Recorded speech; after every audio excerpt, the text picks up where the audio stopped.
bismillahi irrahmani irrahim asalaamaaleykum wa rahmatullahi wa barakaatu.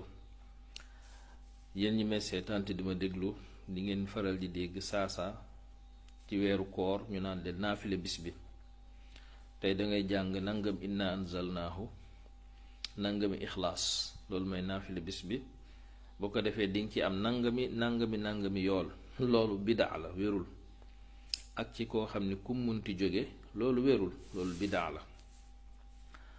li wér mooy li ndey Aïcha radiallahu anha nettali ne yonent yàlla bi sallallahu alayhi wa alihi wa sallam ci koor ak lu dul koor daawul weesu fukki rakk ak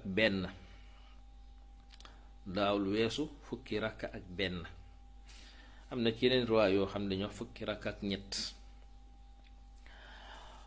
loolu la wax, loolu la doon jëfe. mu wax ni julli guddi ñaar la. boo demee ba ragal fajar dab la nga daldi witir ci benn. ba tax na nit ki bu mënee ñaar na ko def, bu mënee ñeent, juróom benn, fukk ak benn, fukk ak ñett, fukk ak juróom baax na ndax lu yonent yàlla bi jëfe la alayhi salaatu wassalaam, ak lu mu orienté lii nga xam ni moom mooy xeetam moom alayhi salaatu wassalaam ci jàngaleem bu rafet ak ci jàngaleem bu leer. beneen bi salaatu tarawih mooy julli naafile ci mbooloo ci weeru koor. defee ko ci mbooloo mooy li gën, ànd kook sa imaam.